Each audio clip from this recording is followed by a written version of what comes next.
这是谁家娶亲啊？这真华丽啊！这谁家的婚礼啊？Ang lalaking ikakasal na ito, hindi ba siya ang pangalawang anak ng pamilyang Xu? Hindi pa ikinasal ang kanyang kuya. Pero siya ang nauna. Hindi ba dahil kailangan niyang pumasok sa palasyo ng prinsesa? Ang pamilyang Xu kahit papaano ay kilalang mga opisyal at maharlika. Sino ang magtitiis na makita ang kanilang anak na nagdurusa? Prinsesa. Siya nga iyon, na araw-araw ay nag-aaksaya ng oras sa Nanfeng Pavilion. Na mapaghimagsik. Tama. Xian, kailangan mong pakasalan ang prinsesa. Totoo ba ito? Siya ang nagpilit sa akin. Ano ang tinatago mo? Ako, prinsesa. Ang mga lalaking nilandi ko, hindi bababa sa 100. Huwag kang magmalaki.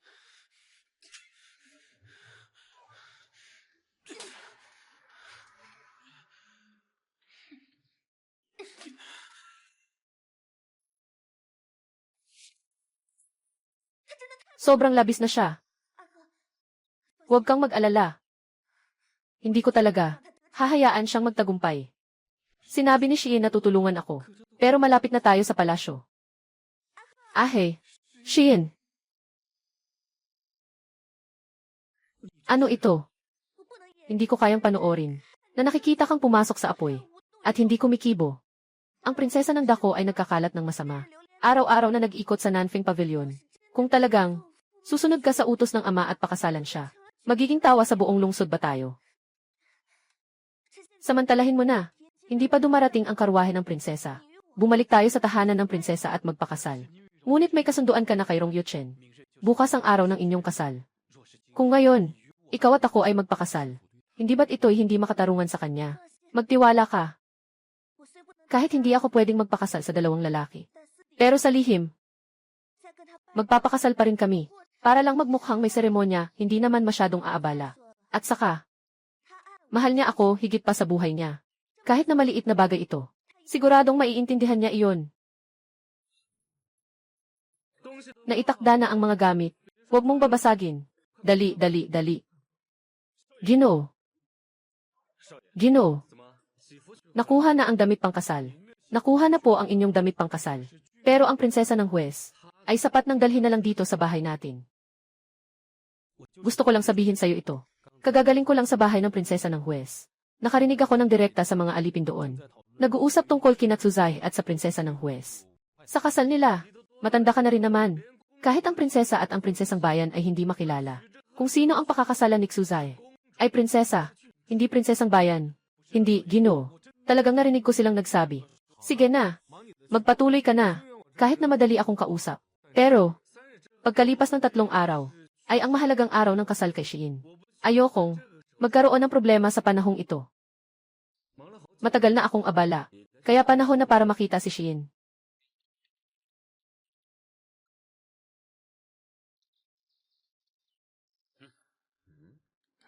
Ginoong Rong, hindi pwedeng tumanggap ng bisita ang prinsesa. Bisita? Kailan ba ako naging bisita?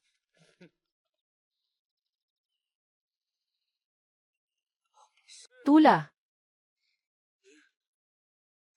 Tapos na. Bakit ka dumating? Tuloy tayo. Song Xian. Gusto mong magpakasal kay Tsuzai. Gusto mong magpakasal sa harap ng altar. Alam mo naman na hindi ka na kailangang magtaka kung ano ang ugali ng prinsesa ng Daluo. Kung sakaling talagang pakasalan siya ni Ahe, paano pa siya makakatayo sa Shengjing? Magiging tawa ba siya? Natatakot siyang maging tawa. At ako naman. Pagkaraan ng 3 araw, ay ang araw ng aming kasal. Ikaw ang magpapakasal sa kanya dito. Ano ang gagawin ko? Hindi naman ako ayaw magpakasal sa'yo. Ako kasama si Ahi. Pero parang isang seremonya lang ito. Sa pangalan lang ay kasal na kami. Ito ang unang beses kong marinig tungkol sa mga babae ng Dalu na pwedeng pakasalan ang 2 asawa. Rong Yuchen. Ikaw, isang anak ng negosyante. Ako bilang prinsesa ng Dalu. Ikakasal ako sa'yo. Isa na itong biyayang ipinagkaloob sa'yo. Ang dakilang Luo ay hindi basta negosyante na naging opisyal. Sa loob ng maraming taon, wala kang kahit kaunting nagawang tagumpay sa politika. Walang malalaking pangarap. At tinatanong mo pa ako tungkol dito. Na hindi ako nagsusumikap. Ang iyong ama, si Prinsipe Rui, ay maihawak na malakas na hukbo. Kung sakaling, sapat na si Rong Yuchen. Noong 3 buwan na ang nakalipas, ako ay nadulas sa tubig. Kung hindi ako sinagip ni Ahe, matagal na akong wala sa mundo. Siya ang nagligtas sa iyo. Sinasabi ko sa iyo, noong araw na iyon, Shiin, nahihilo ako. Nahihilo ako. Ahe, anong nangyari sa iyo? Mula ng araw na iyon nang iligtas ka ng binata. Nagkasakit siya. Bakit hindi mo ako sinabihan agad? Sabi ng doktor, na ang sakit ko, kailangan ng dugo ng malakas na lalaki, bilang gamot, para gumaling. Ngunit paano ko naman maaring pahintulutan ang iba na masaktan para sa akin?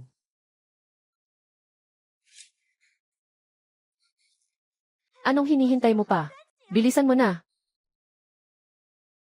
Sigurado ka bang gagawin to?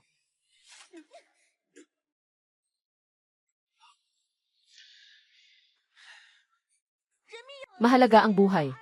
Chen, tulungan mo siya. CJ, putulin na ang ulo. Mula ngayon, wala na tayong anumang ugnayan.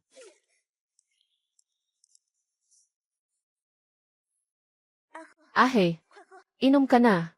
Pag inom mo nito, gagaling ka.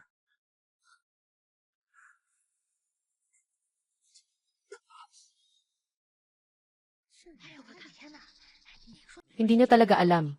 Ang maliit na prinsesa na ito ay orihinal na ikakasal kay Ginoong Rong. Ninakaw niya ang kasintahan ng prinsesa. Naging asawa niya ang prinsipe, na hindi ko akalain. Hindi ito tama. Narinig ko na ang ating prinsesa ng Dalu ay napakamasungit. Kung ganyan siya kamakapangyarihan, kaya ba ng prinsesa na tiisin ito?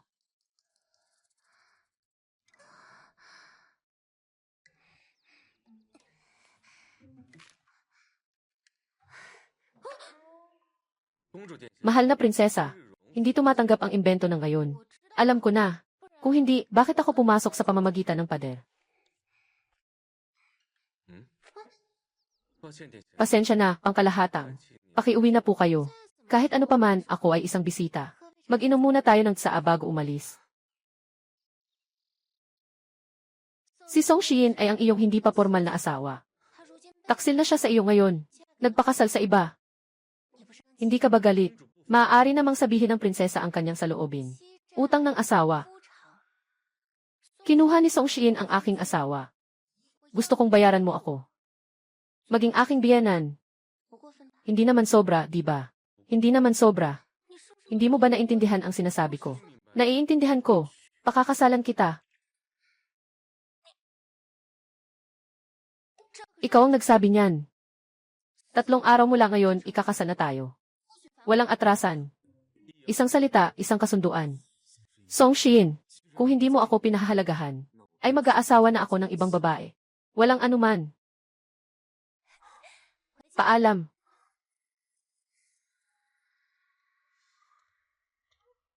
Ginoo, talaga bang susundin mo ang prinsesa? Siya ay madalas na pumunta sa South Wind Pavilion. Alam ko na ginagawa mo yan. Lahat ng yan ay para maghiganti sa prinsesa. Pero hindi naman kailangang ganito. Nasasayang mo pa ang iyong pangalan. Masasalita lang ako. Sa hinaharap, mag-ingat sa salita at kilos.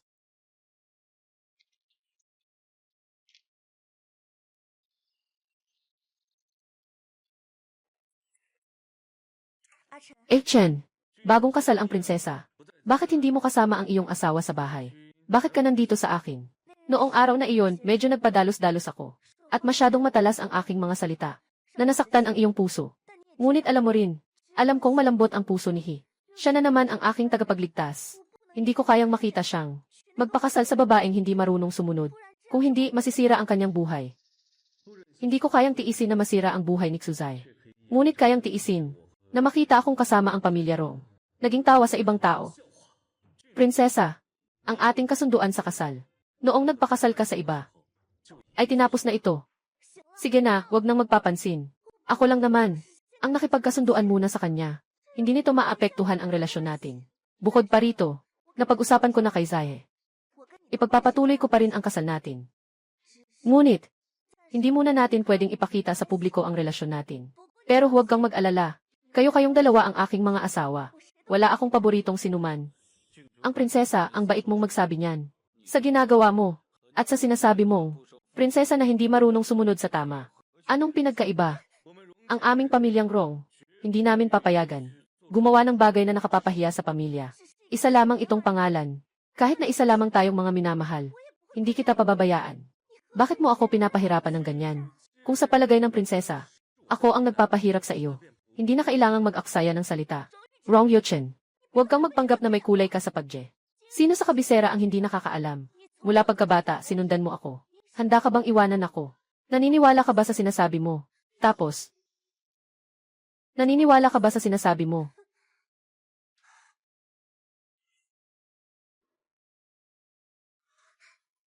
Kuya Chen. Walang anuman. Slight lang, nahawahan lang ako ng sipon. Matagal na itong ilang araw na. Natatakot ako na mahirapan ka. Nandyan ka. Mas mabuti na ako. Sige, magluluto ako ng sabaw ng manok para sa'yo.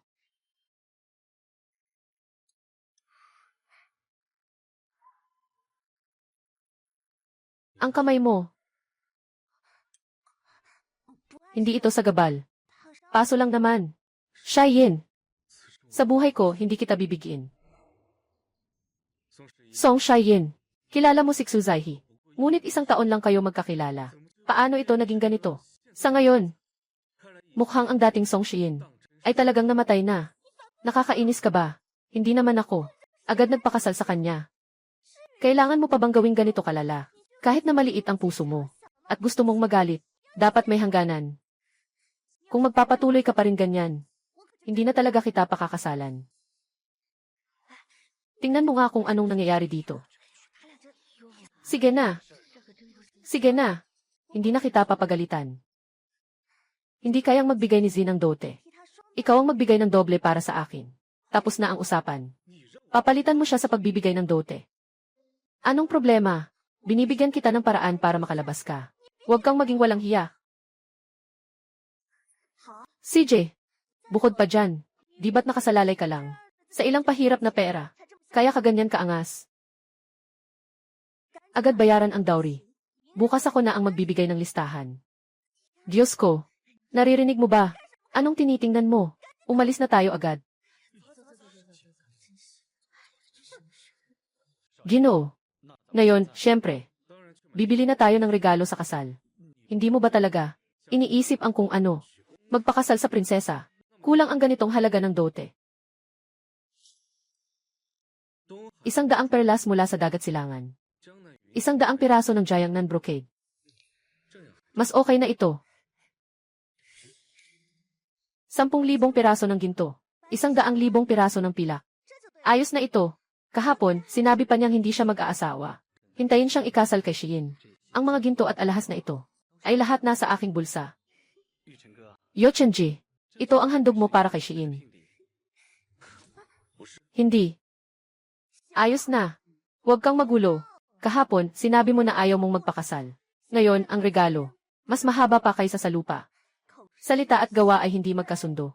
Kuya Yuchen, kahapon kami ang nagkamali. Ako at si Xiyin ay naghanda pa ng regalo. Xiaoqi, bilisan mo na.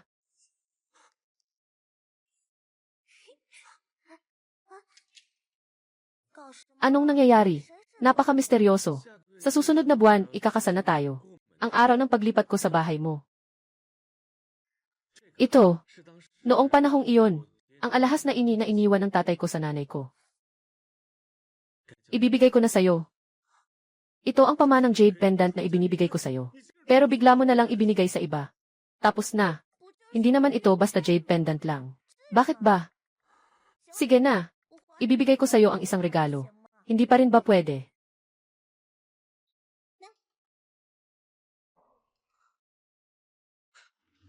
Ngayon para sa'yo.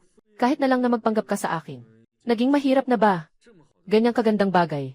Mas maganda pang iwan kay Ginooksu. Hindi tatanggapin ang inumin kundi ang parusa. Kung ayaw mo na. Itapon na lang. Tara na.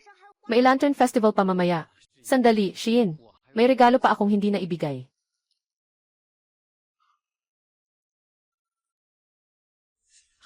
Pakiusap, Yuchenje, tanggapin mo ito. Ang dami kong ginawang eksena. Akala mo palang gusto mo akong lokohin. Nasabi ko na, ang aming kasunduan ay kanselado na. Kung wala kayong ibang bagay, makaalis na kayo. Kuya Yuchen, Huwag kang magsalita ng ganitong galit. Hindi ko alam kung bagay ba ang sombrero na ito sa'yo. O baka naman. Subukan mo muna. Subukan mo muna. Umuwi ka na, huwag mong hawakan ako. Alher. Magpasalamat ka kay Alher. Siya ang nagsisi sa sarili niyang ginawa. Bakit ako ang kailangang humingi ng tawad? Pasensya na, Kuya Yuchen. Gusto ko lang. Nasubukan mo ang sombrerong ito. Wala akong ibang ibig sabihin. Huwag kang gagalaw. Ito ba ang tinatawag mong patas na pagtrato? Walang pinapaboran. Ngayon, para sa kanya. Walang magagawa mong hindi. Ang sombrero na ito ay si Ahe. Binilhan kanya sa buong Shengjing. Sa kanyang kabutihang loob. Bakit hindi mo lang tanggapin? Gaya mo. Walang silbi, mapagkumpetensya na may inggit. Karapat-dapat kang walang magmamahal. Maghintay ka na lang na mag-isa hanggang dulo ng buhay mo. Alher. Pumunta tayo sa doktor.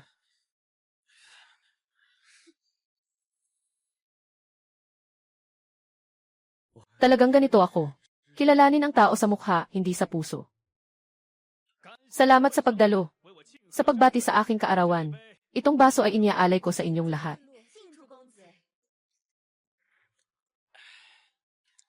Simulan na ang salu-salo.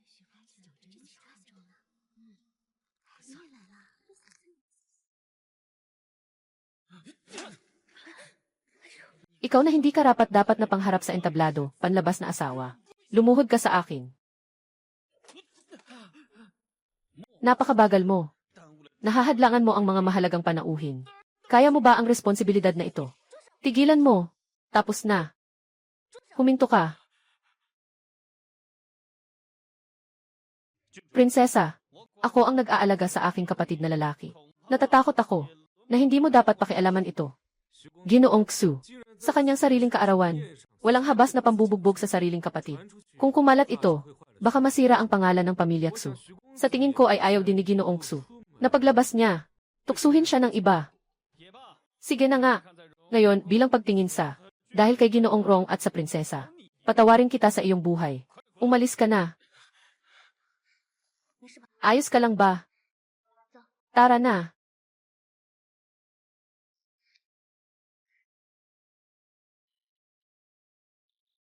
Salamat sa prinsesa sa tulong ngayon.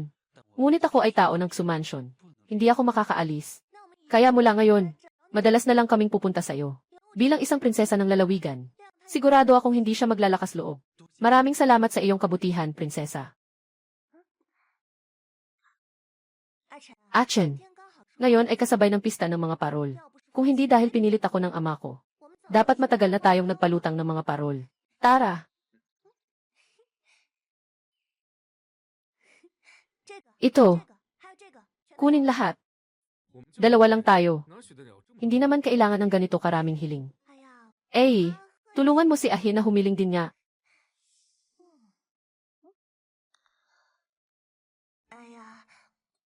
Nakita ko lang nakawawa siya. Gusto ko lang siyang tulungan. Isa na namang taon ng Lantern Festival. Sayang, nagbago na ang lahat. Ginoo, bibili ka ba ng parol? Ito na lang isa. Sige po. Pasensya na. Yung mga parol sa kalye na ito, buong bahay namin ang bumili niyan. Hindi namin ibebenta kahit isa. Nandoon ang prinsesa namin. Sandali na lang, pupunta siya dito para magbayad.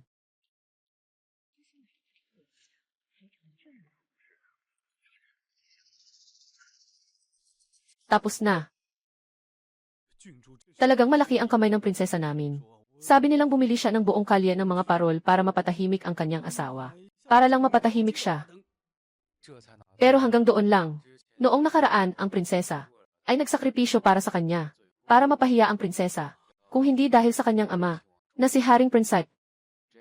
Hindi ganoon kadaling ayusin ito. Kuya Yuchen. Kuya Yuchen, dito ka rin magpapakawala ng parol. Pasensya na, Kuya Yuchen. Lahat ng parol sa kalye na ito, binili na lahat ng prinsesa. Baka gusto mong tanggapin itong parol ko na lang. Hindi na kailangan. Wala akong ugali na gumamit ng mga second-hand na bagay. Anong ibig mong sabihin? Sino ang tinutukoy mo? Pasensya na. Ang tinutukoy ko ay ang lantern. Huwag sanang mag-isip ng masama ang prinsesa. Ginoong Rong, hindi ninyo pinapansin ang mga gamit namin. Ahi, pumunta tayo sa pagpapalutang ng mga parol. CJ.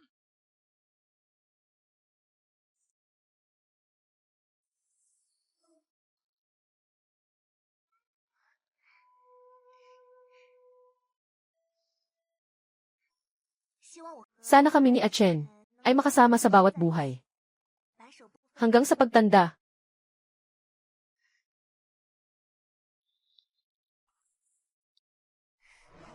Song Shiin, wala nang araw na matutupad ang iyong hangarin. Ginoong Rong, pakiusap huminto ka.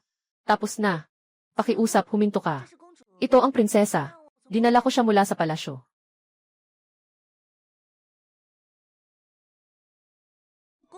Sabi ng prinsesa, kung hindi gusto ni Ginoong Rong, pwede niyang gawin ang mga artesano ng Lev. Gusto ko talaga. Bakit hindi ka magpapalipad ng lantern at manghihingi ng wish, sir? Wala naman akong masyadong hiling. Sa tingin mo ba? Maraming naglalagay ng lantern. Naiinis ka ba sa ingay? Ang parol na ito ay para sa lahat ng tao sa Shengjing na dapat tamasahin. Hindi ko gagawin ang magdulot ng saya para sa sarili ko lang. Kapag nasasaktan ang iba, pakiusap, pasalamatan mo ang prinsesa. Gusto ko talaga ang parol na ito. Pero, may magandang dahilan. Sa totoo lang, ayaw lang niya. Matapos niyang mahirapang makalabas mula kay Haring Ama ng palihim. Ngayon, kailangang sumang-ayon ka sa akin. CJ.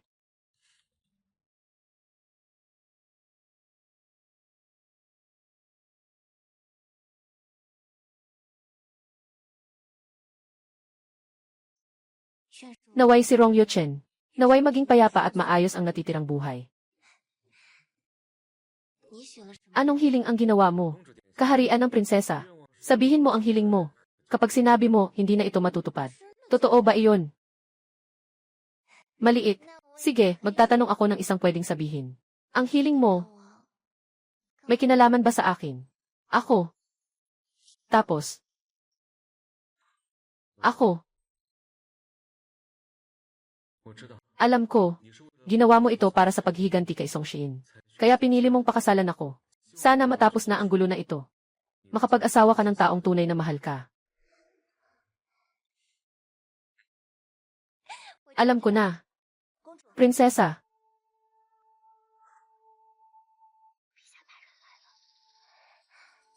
Matagal ka nang lumabas. Siguradong nag-aalala na si Haring Ama. Uwi na ako muna. CJ.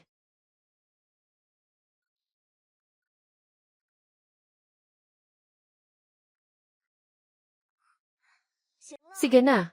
Huwag ka nang magalit. Tama, ako ang walang pag-iisip sa iyong nararamdaman. Itong ilaw ay para sa iyo bilang paghingi ng tawad. Hindi na kailangan. Si Ahe, hindi pa nakakapagbigay ng parol mula pagkabata. Gusto ko lang na masiyahan. Kanya lang namang kagustuhan. Ikaw, isang malaking lalaki. Bakit ang isip mo ay mas masikip pa sa karayom?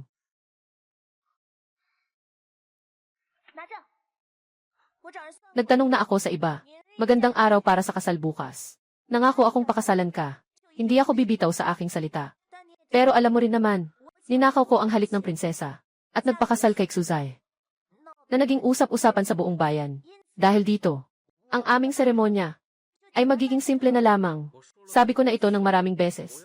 Ang pakakasalan ko ay hindi ikaw. Sige na. Huwag nang ganito. Bukas na lang hindi na ako magpapakasal. Bahala ka.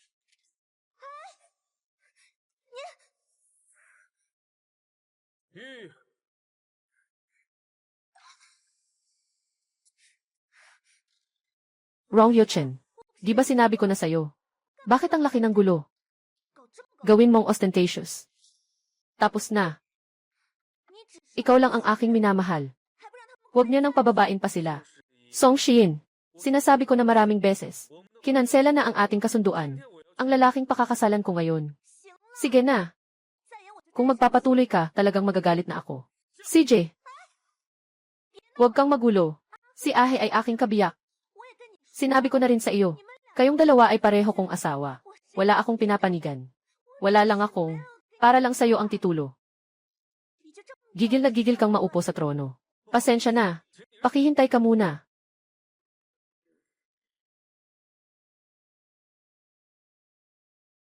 Sino bang hindi nag-aasawa?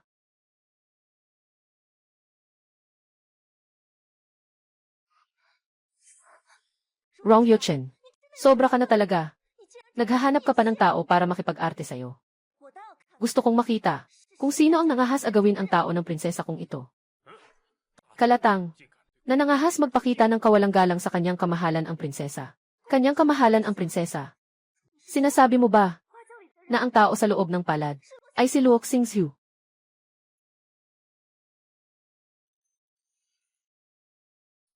Anong nangyari, prinsesa?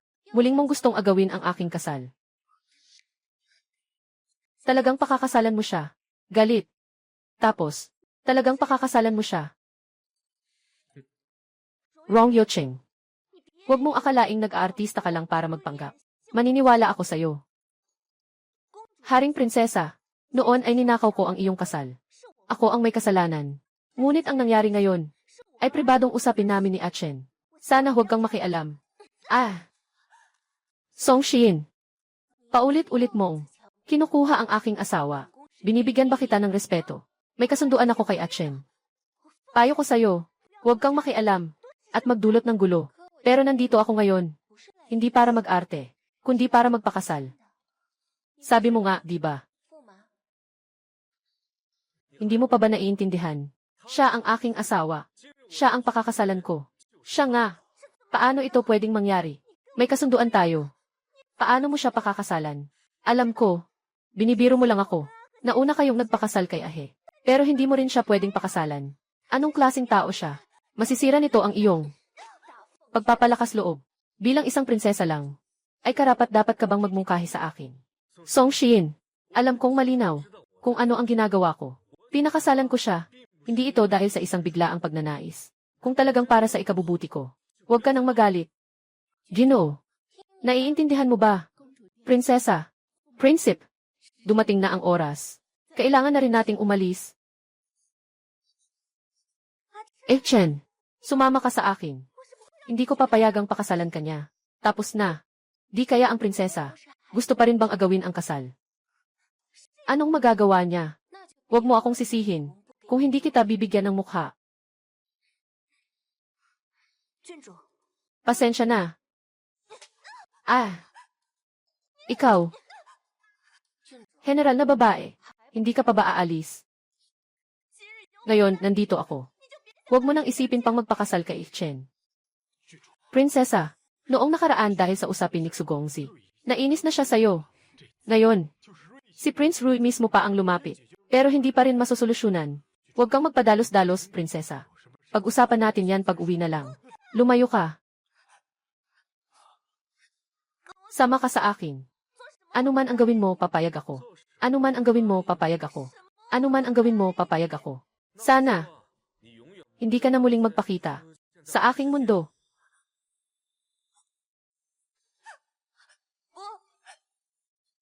Hindi ko kaya ito.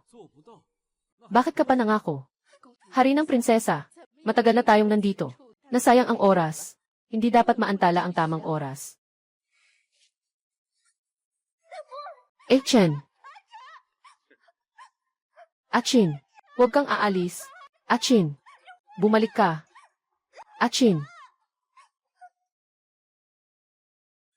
Anong nangyari? Hindi ba sinabi ng prinsesa? Napupunta lang siya para magpabaw. Maaari ka bang makabalik agad? Si Ginoo yun ay magpapakasal sa prinsesa. Hindi pumayag ang prinsesa. Nakarating na siya sa bahay ng prinsesa. Tapos na.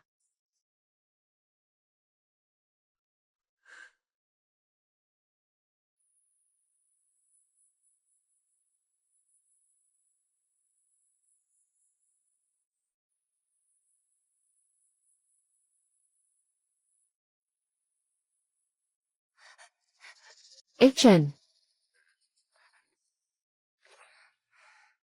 Talagang hindi siya tumitigil. Pumasok ka muna. Siya. Ibigay mo sa akin. Iwanan mo ang iyong sarili dito. Yung nang nakaraang beses na ninakaw niya ang kasal. Hindi ko pa siya napagsasakdal. Sa pagkakataong ito, aking gagantihan siya. Walang makikialam. Hindi siya ang kalaban ko. Achen, sama ka sa akin. Umalis ka. Song Shiyin, talagang walang hiya ka. Ikaw ay may asawa na. Tapos niloloko mo pa ang asawa ng iba. Achin, pumasok ka muna. Baka masaktan ka kapag nag-away sila. Protektahan ang prinsesa, huwag mong hayaang masaktan siya. Naku, huwag mo nang pansinin.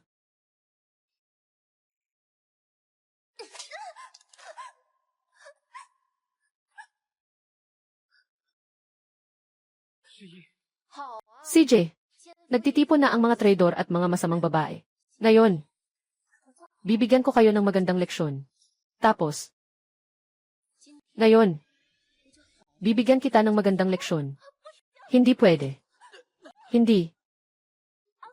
Ahe, kamusta ka? Kanina, hindi ba? Sinasabi mong Ichen. Bakit? Ngayon, nakikita mong nasugatan si Xuzai. Naging masakit na. Prinsip, nakita mo ba? Si Song Shiyin ay nasa dila mo lamang. Ngunit ang pinakamamahal sa puso ay si Xuzai. Chen, kayong dalawa ay aking mga kabayo. Hinding-hindi ako magpapakita ng paboritismo. Ako ay lamang.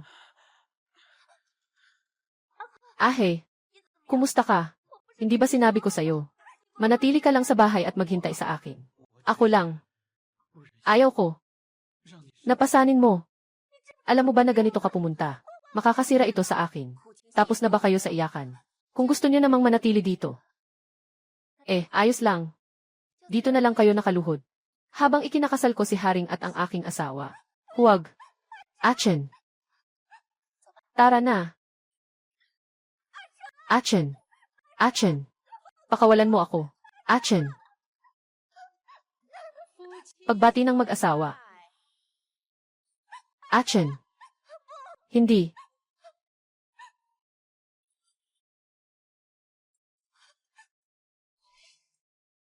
Tula. Tunog. Bakit ka nandito? Chen. Akala ko noon ay ganito ka. Masakit na damdamin. Ipinapasok ang bagong kasal sa silid. Tapos, ihatid sa silid. Huwag. Chen. Huwag. Dalhin mo. Chen. Ang isang sandali ng gabi ay napakahalaga. Tara na.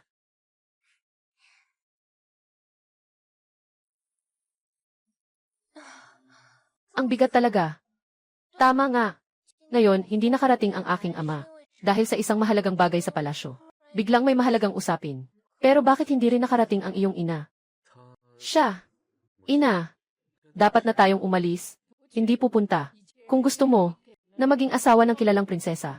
Huwag ka nang bumalik sa pamilya Rong. Huwag ka nang bumalik. Ina. Panahon na para uminom ng alak ng kasal.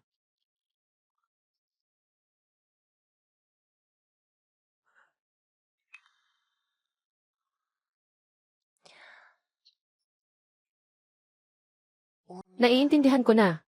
Ipapagawa ko agad sa alipin. Naayusin ang hiwalay na kwarto.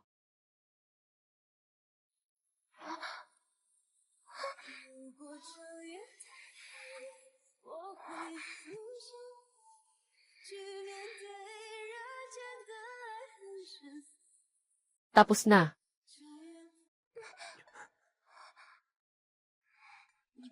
Hindi mo kailangang pilitin ang sarili mo. Alam kong pinakasalan mo ako. Para lang maghiganti kay Song Shiyin. Pareho ang layunin ko. Kinuha niya ang aking asawa. Gusto ko lang na maging masaya siya. Siyempre totoo ito. Alam kong magkaibigan kayo mula pagkabata. Kilala na kayo mula sa bata pa. Sa ganitong paraan, siguradong pagsisisihan niya ito ng labis. Ang resulta ngayon, nakikita mo na rin. Talagang mas masahol pa sa kamatayan ang kanyang kalagayan. Ipapadala ko na ang mga alipin para ayusin ang kwarto. Kung sasabihin ko, nagbago na ako ng isip. Bakit? Simula nang ikasal sa'yo, talagang may balak siyang maghiganti sa kanya. Pero, ngayon, hindi na lang iyon ang naiisip niya. Hindi pa rin ako makapaniwala. Ang ibig kong sabihin ay, kung ikinasal ka na sa kanya, Magiging responsable siya sa'yo magpakailan pa man. Pero, madalas akong pumunta sa Nanfeng Hall. Walang problema. Hindi ko pinapansin kung paano ka noon. Hindi ka nalang pumunta mula ngayon. Totoo.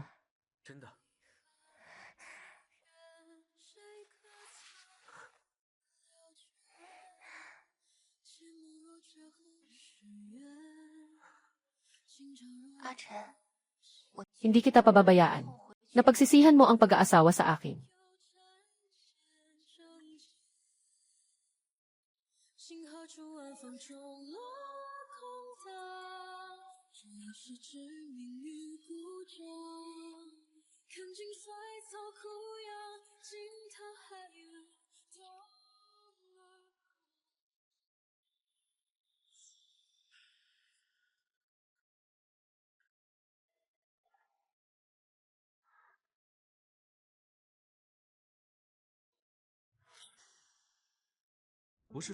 Hindi ba't madalas siyang pumunta sa Nanfeng Pavilion at nag-aalaga ng ilang mga kabinataan? Paano siya magiging dalisay? Ang prinsesa kahapon ay nakaluhod sa labas ng pinto buong gabi. Sabi ay hindi siya pinatawad ng kanyang asawang prinsipe. Kaya't hindi siya tumayo. Kakadating lang ng kanyang asawa. Pilit siyang kinuha. Yung mag-asawa, halos nag-away na sila. Yung eksena, sobrang. Hindi ba sinabing, mahal na mahal ng prinsesa ang kanyang asawa? Noong una, mula sa aming prinsesa, kinuha niya. Ngayon ay naaalala na naman niya. Ang aming ginoo ng kasal. Lalaki at babae. Pareho lang. Kapag hindi makuha, iba't ibang paraan ang iniisip. Nakuha na, ngunit parang hindi na bago. Makikita ang prinsesa. Asawa, gising ka na. Saktong-sakto, pinainit ko ang almusal sa kusina. Dapat ay tamang-tama na para kainin. Tara na. Kumain na tayo. Kailangan pa nating pumasok sa palasyo.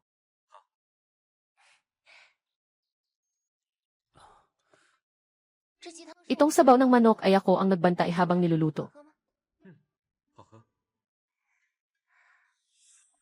Mahal na prinsesa. Nakakniel ang prinsesa sa labas at hindi tumatayo. Hindi rin tayo dapat maging magaspang sa prinsesa. Ano sa tingin mo ang dapat gawin? CJ, mukhang hindi pa siya nasaktan ng sapat kahapon. Pupuntahan ko pa siya ulit. Anong ginagawa mo? Bakit ba pinoprotektahan mo pa siya? Tapos na. Natakot lang akong masaktan ka. Hindi naman niya binanggit ang pangalan mo. Gusto mo bang makita ako? Ayos lang, ako na ang bahala. Kung ganon, hindi ako kikilos. Sasama ako sa'yo, Jiten.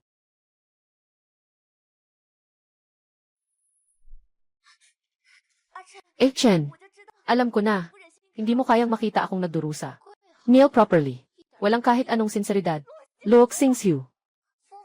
Prinsip, tingnan mo siya. Nang aaway siya sa akin.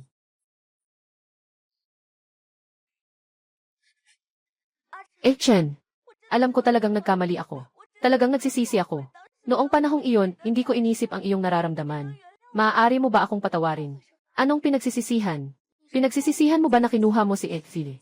Nagpakasal ka kay Exile, di ba? Sa tingin ko, tiyak na dahil kay Exile, nawala sa iyong kontrol at nagpanik ka.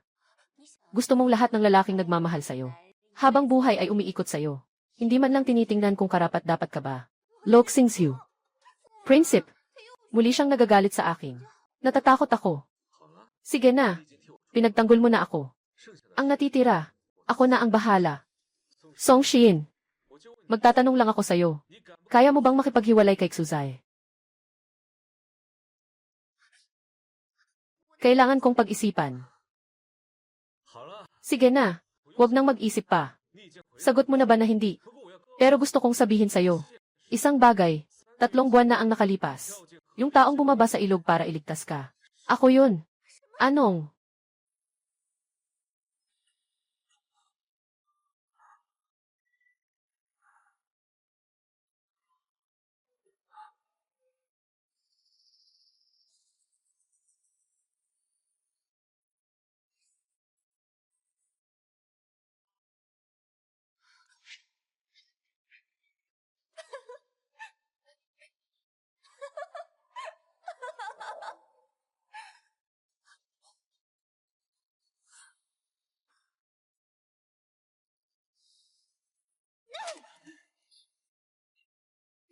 Ang tapang mo pang magpanggap bilang Atchen. Xia Yin. Tapos na.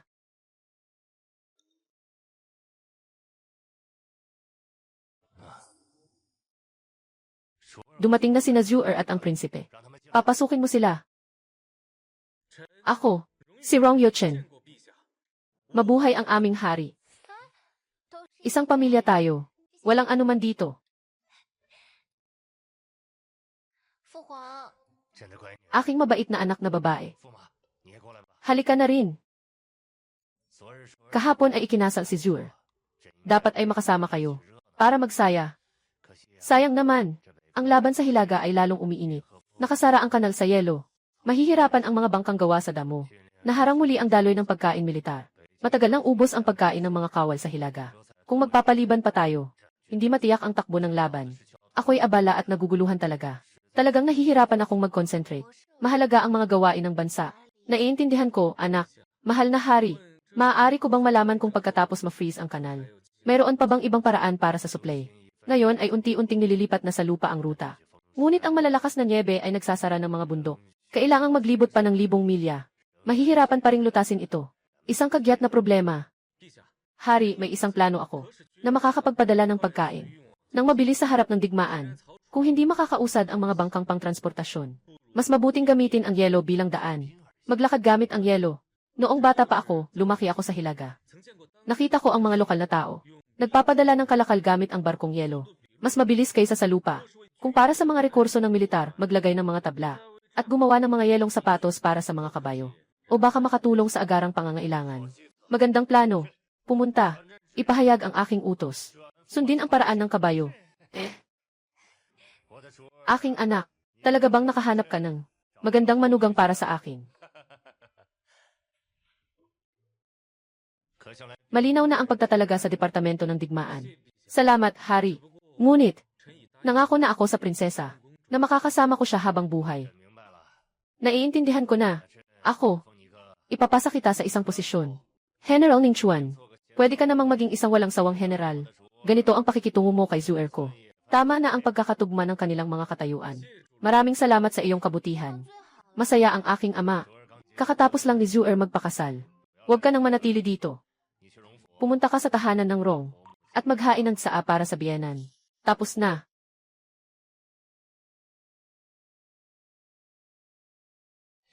Kung handa ka na, magpakasal sa kilalang kilala na prinsesa. Bilang manugang na lalaki, huwag ka nang bumalik sa pamilya Rong. Inay, una kong balak na unti-unting baguhin ang ina para tanggapin ang prinsesa. Ngunit ngayon, ano na? Mayroon pa bang ibang bagay? Wala naman. Sige, Sige, ipapagawa ko kay Little Lee. Pumunta sa tahanan ng Rong upang basahin ang utos ng pagkakaloob ng titulo. Tara na.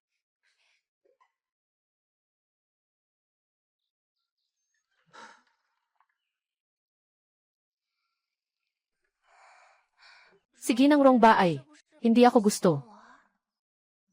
Walang ganun. Huwag kang mag-isip ng kung ano-ano. Huminto ka. Bumalik muna tayo sa tahanan ng prinsesa. Kayo po, kanyang kahalagahan. Umalis ka na muna. May naiwan akong bagay sa bahay. Babalik ako mamaya.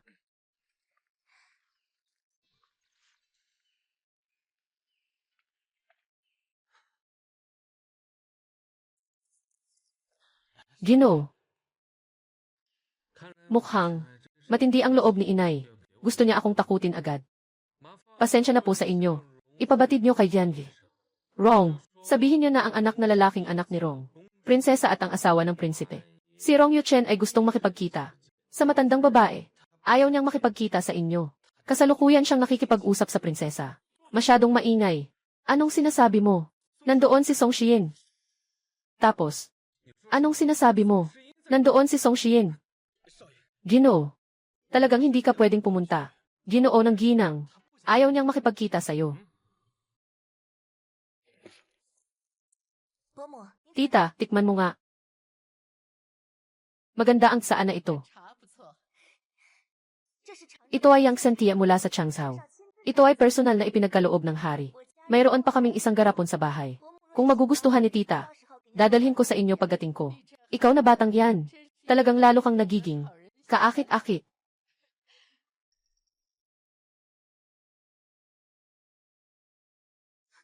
Bakit ka bumalik? Ulo, dali kang umalis. Tia, huwag kang magalit. Siguro si Achen ay dahil sa pagdating ko. Pupunta ako at kakausapin siya. Achen. Sino ba ang hindi nakakaalam sa Shengjing? Na ang prinsesa ay malandi at nalululong sa pagiging malupit. Si Ayin ay tumulong lang kay Xuzae na makatakas sa kamay ng prinsesa habang inaantala ang kasal ng prinsesa. Kaya't makipaghiwalay sa kanya. Bakit ka nagtatampo? Nagpakasal ka sa babaeng malandi. Si Song Xian, kahit nasubukan mong lapitan ang nanay ko, hindi ako pwedeng magpakasal sa'yo. Alam ko. Kaya nga, naghanda ako nito. Sa araw ng iyong kasal, naisip ko ng lubusan. Kung pipiliin mo, sa pagitan ninyo, mas pipiliin kita. Sandali lang, papapirmahin ko si Xuzae ng isang kasulatan ng paghihiwalay. Kahit maghiwalay kayo niya, hindi ko magagawang iwan ang prinsesa dahil sa'yo. Panginoon! Achen, nagsasabi ka ba ng biro? Hindi mo ba sinabing, may napangako ka sa akin? Huwag kang umiiyak, huwag kang umiyak. Tingnan mo ang mga ginawa mo. Ano bang mga bagay ito? Sige na, pumili ng magandang araw para sa pag-aasawa at dalhin si Xiin sa bahay. Ayos na ito.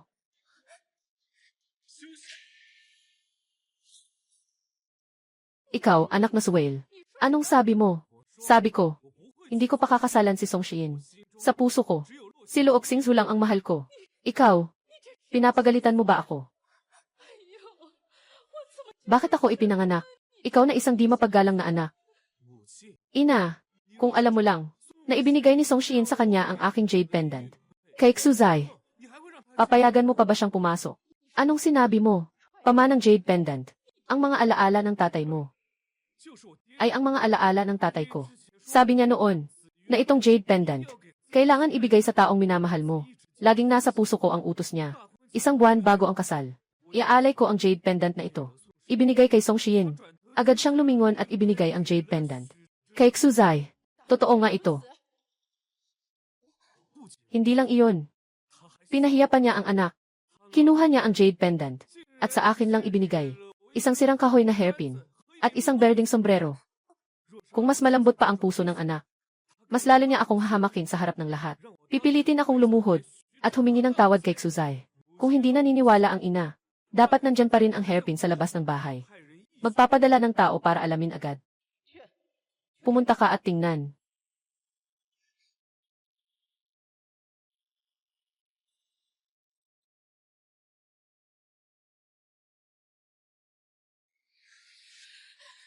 Ginang Rong. Tapat ang puso ng anak ko sa iyo. Ngunit nilalait mo siya ng ganito. Umalis ka. Huwag kang lalabas sa harap ko. Alam ko na ang pagkakamali ko. Ako ang nagkulang kay Ichen. Papalitan ko si Xuzae na ibalik ang jade pendant.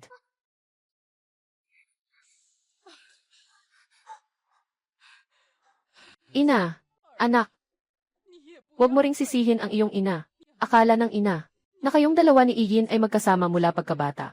Lumaki tayong magkasama. Sino ang mag-aakala? Huwag na siyang banggitin. Nakatira ng ilang araw. Hinahanap ng nanay ang isang matchmaker para magtanong pa sa iyo. Ikaw at ang prinsesa ay naghiwalay. Mag-asawa ng mabuting asawa. Ina, narito na ang prinsesa. Tapos na.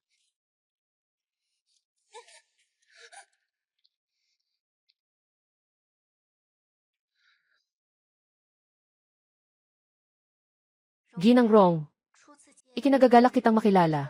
Hindi ko alam kung ano ang gusto mo. Iba't ibang uri ng seda at tela. Mga alahas, may mga inihandang kaunti. Ito ay maingat na inihanda ng mga tao sa Gongcha Academy. May purple bamboo tea, Mengding tea, Yangtze tea, Longfeng tea. Tela, pinili ko lang dahil maganda tingnan. May ginintuan na hibla, shoe brocade at sang satin.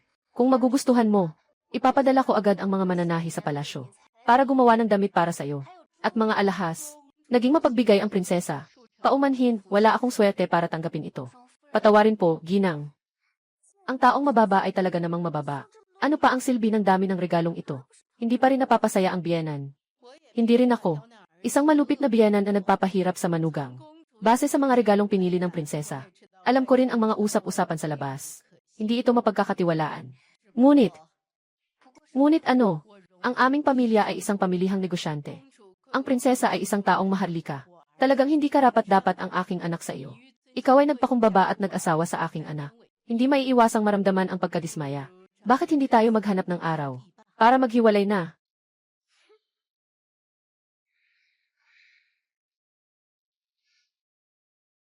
Prinsesa. Bilang isang prinsesa, ang pag-aasawa ko kay Atchen ay itinuturing na pagbaba ng estado. Ang pamilya Rong ay isang pamilyang mangangalakal. Huwag ka nang magbigay ng kahihiyan sa royal na pamilya. Maghiwalay na kayo sa lalong madaling panahon. Mas mabuti para sa lahat. Narito ang utos ng emperador. Utos ng emperador. Anong utos ng emperador? Kami sa pamilya Rong ay maayos at tapat. Hindi kami kailanman gumawa ng anumang labag sa batas. Sa utos ng langit, sinasabi ng emperador, Prinsip, Rong Yuchen. Hindi maikakaila ang kanyang kontribusyon. Ngayon ay itinataguyod bilang Duke ng Ningchuan. Ipinagkakaloob ang isang mansyon. Malawak na mga taniman. Sweldo. Ayon sa alituntunin ng prinsipe ng lalawigan. Maaari kang pumasok sa palasyo anumang oras upang magbigay ng payo. Pinagtibay ito. Bayaw. Tanggapin mo ang utos. Maraming salamat sa iyong biyaya. Naging huwad na ang anak ko. Tapos na. Tama. Nag-alala ang ama sa hari para sa supply ng militar sa border. Isang buwan siyang nag-alala. Hindi niya inaasahang madaling na solusyonan ni Yuchen. Gusto sana ng ama na si Yuchen ang pumunta sa Ministry of War. Pero si Yuchen gusto lang maging isang libreng-libreng marangal na ginoo. Ginoo. Tingnan mo. Ako at si Yuchen.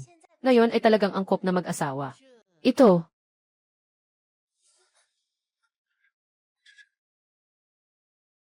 Talaga nga. Dahil sa aking anak, tunay na nagmamahal sa iyo. Kaya sa hinaharap, magsasama tayo ng maayos. Huwag mag-alala, ginang. Kuya Atchen, mayroon kang ganitong plano. Bakit hindi ka nag-aral ng maaga para sa iyong katayuan? Alam mo ba, kung hindi dahil ikaw ay nagmula sa mga mangangalakal. Hari ng prinsesa, matagal ko nang sinabi, noon ay para sa iyo. Kaya ko isinuko ang aking karera sa gobyerno. Hindi mo alintana, na ako ay isang pangalawang asawa ni Xuzai. Ninakaw ang kasal sa kanya. Ngayon ay pinaparatangan ako. Hindi mo ba ito nakakatawa? Bakit mo siya biglang binanggit? Nagalit ka ba?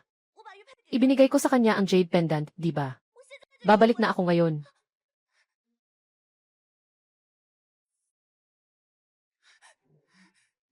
Xiayin, bumalik ka na. Tingnan mo kung ano ang inihanda ko para sa iyo. Saan mo nakuha ang maraming pera na yan? Para bumili ng ganito karaming bagay.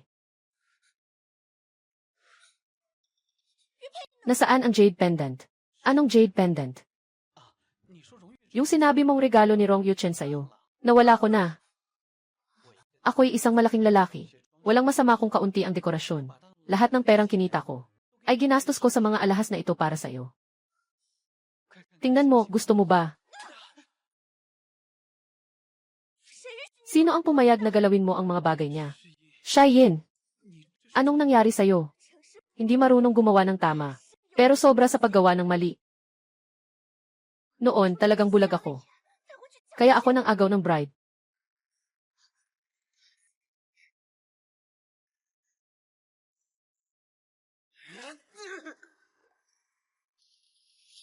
Tapos na. General na dalaga, ano ang gusto mong gawin? Dito ako para tubusin ang gamit. Ang sinasabi mo ba ay, yung jade pendant ng Marquess. Alam mo na, bakit hindi mo na agad ilabas? Sabi ng Marquess, hindi niya balak bawiin ang jade pendant na iyon. Kaya, binibigyan namin siya ng pinakamataas na presyo. Magkano ang ilalabas niya? Doble ang taya ko. Kakatapos lang mabili ng isang tao ang jade pendant na iyon. Ano? Sino? Hindi ko alam. Pero ang mga tao ay nagpadala ng 2 alalay para bilhin ito. Sabi nila, yung bumili ng jade pendant, ngayon gabi ay makakasama ang minamahal.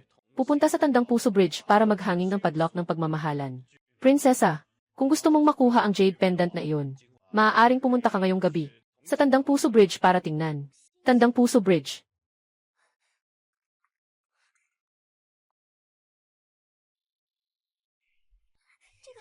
Luoxing Zhu. Ang pendant na ito ay regalo ni Achen sa akin. Ibalik mo agad sa akin. Sabi mo sa iyo ito. Kaya sa iyo nga ito. Ibalik mo agad sa akin.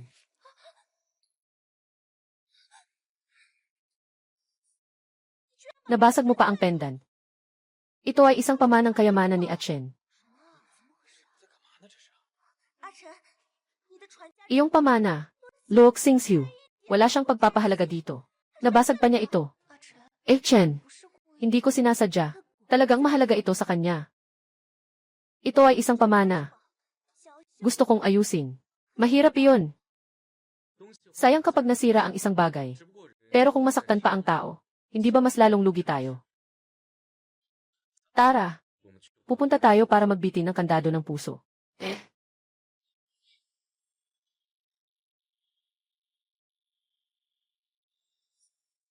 Chen. Akala ko makakakuha ako ng puso mo. Kapag nakuha ko ang jade pendant. Bakit ganito? Tapos na.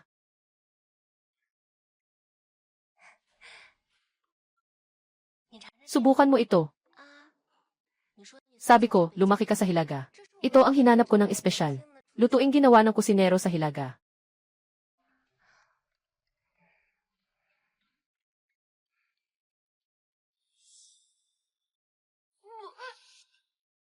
Anong nangyari?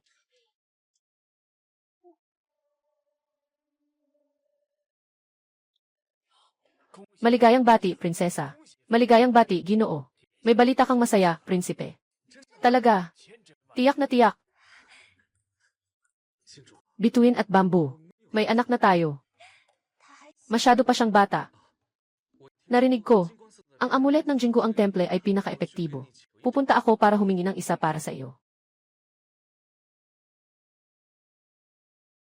Tapos.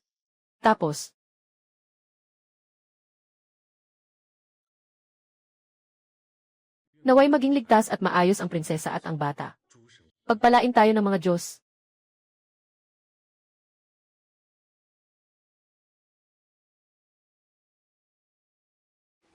Amit Baha.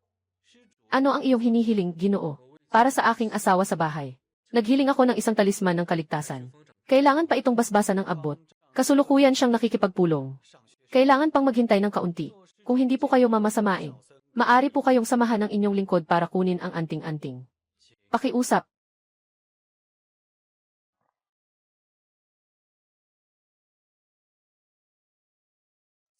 Ang anting-anting na ito ay nabigyan na ng dasal at basbas kahapon. Ngunit kailangan pa itong sagrado ng punong monghe, upang lalo pang madagdagan ang kapangyarihan ng proteksyon. Maraming salamat po. Maari po kayong sumunod sa inyong lingkod. Maghintay sa labas ng kwarto ni Abot.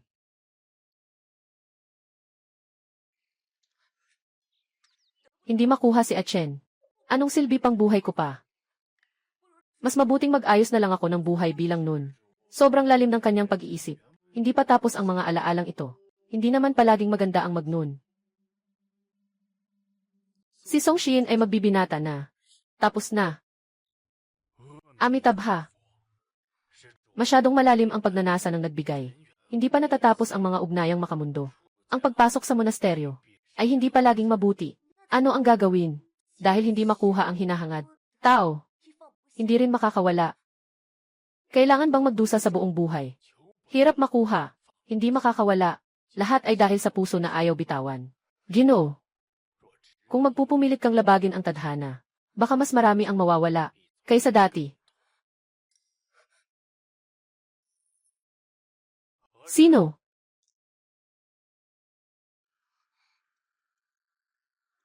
Nakuha na ang pangkaligtasang anting-anting. Pakibuksan na po, guro. Ilagay mo na.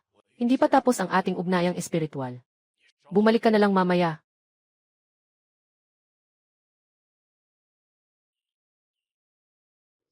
Amitabha. Ang maliit na monghe ay magdadala ng mga amulet na pinahira ng liwanag.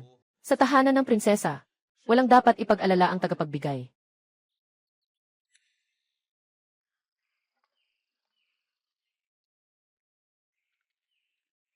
Rong Yuchen. Ano bang sumpa ang ibinuhos mo kay Shiin? Gusto niyang makipaghiwalay sa akin. Tapos na.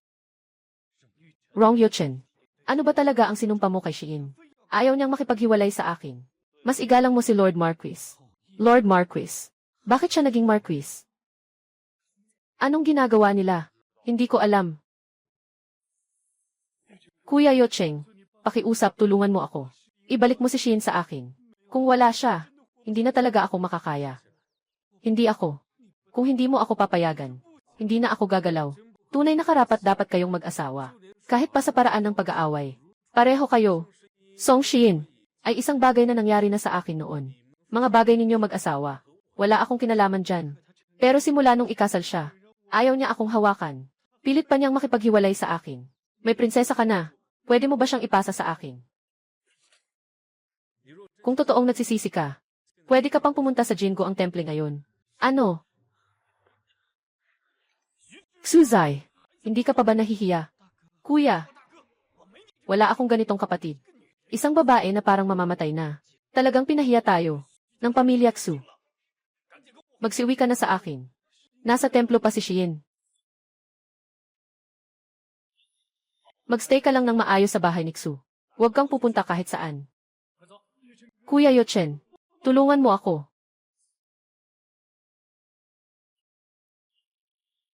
Tapos na. Ayoko nang marinig pa ang mga sinasabi mo. Yung mga pabulong na salita lang. Isang salita lang. Ako at siya. Paano naming muling maipagpapatuloy ang aming relasyon? Niandu. Gamit ang panulat at tinta. Ay ang guro.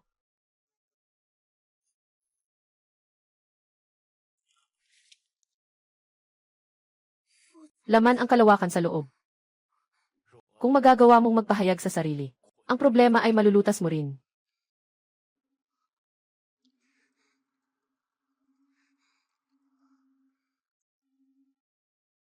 Manggagawa. Ito ang panalangin ng kasal para sa prinsesa. Para sa kaligtasan. Pagkatapos mong i-bless ito, ako na ang magdadala nito sa tahanan ng prinsesa. Panatang pangkaligtasan. Achen, walang dahilan. Bakit ka humingi ng palaso ng kapayapaan para kay Luok Xingsu?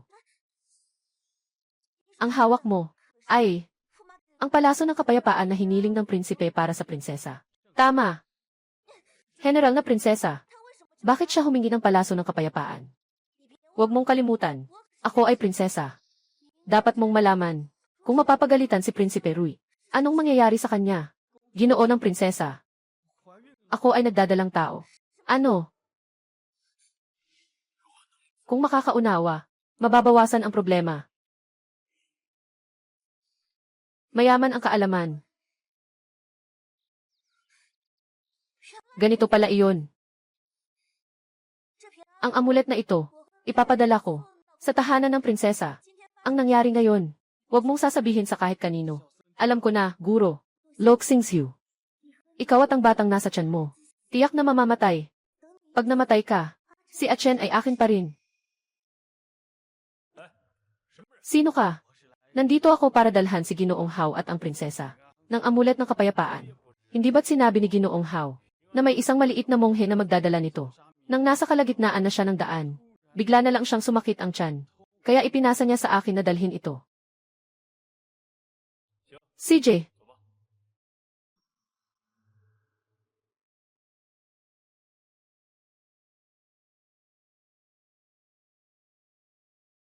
Asawa ko.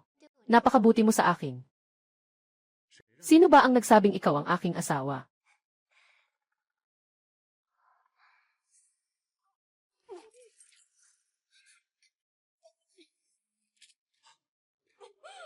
Xingsu. Walang anuman. Sanay na ako. Xiao King, maglinis ka nga. Kagalang-galang. Nagsuka ka ng dugo. Ano? Pupunta ako sa doktor.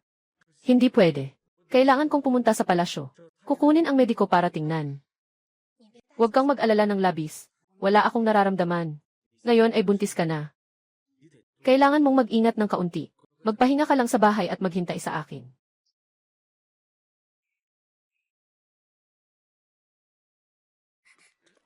Chen.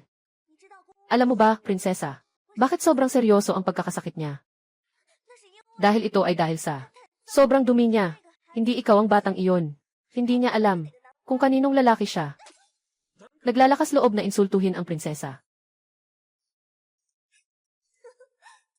Hindi ako nagsinungaling. Kung hindi ka naniniwala, pumunta ka sa gabing silangan ngayong gabi. Malalaman mo agad kapag nakita mo. Tapos,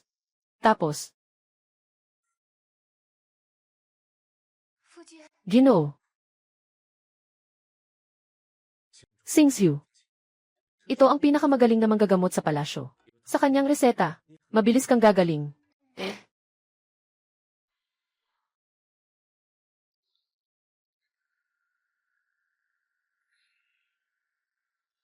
Asawa.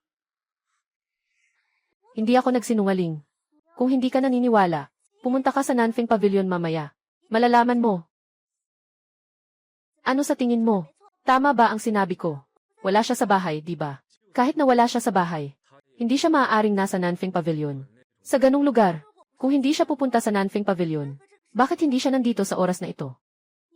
Hindi ba't dahil hindi mo siya pinagkakatiwalaan? Kaya ka lumabas para hanapin siya. Nababahala lang ako para sa kanya. Sige na. Kahit papaano, pupunta ka rin naman sa kanya. Bakit hindi tayo pumunta sa Southwind Pavilion? Naniniwala ako sa kanya. Sige, punta na tayo.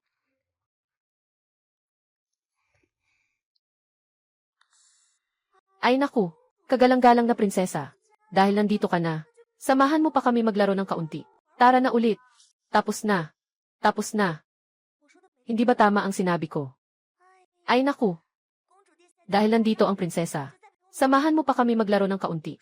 Sang-ayon na tayo. Sa susunod na mag-imbita ka ulit dito. Hindi na ako babalik. Ang prinsesa natin. Kailan naging mahigpit na ang asawa ko? Hindi mo alam. Matagal na niyang iniisip si Rong Yuchen. Kahit nahirapan siyang ikasal sa kanya. Siyempre, mahal ko. Mula pa noong bata. Sabihin mo na sa akin. Siya at si Rong Yuchen. Ano ba talaga ang nangyari? Huwag mong sabihin.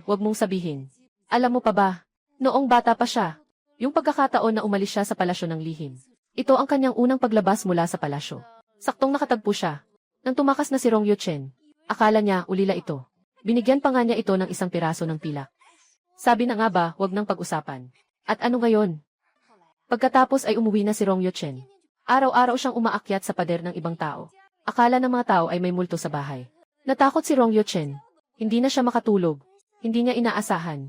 Ang ating prinsesa, mula pagkabata ay talagang tanga sa pag-ibig. Sige, wag na tayong magsalita. Pagkatapos, si Rong Yuchen at Song Xian ay may kasunduan sa kasal.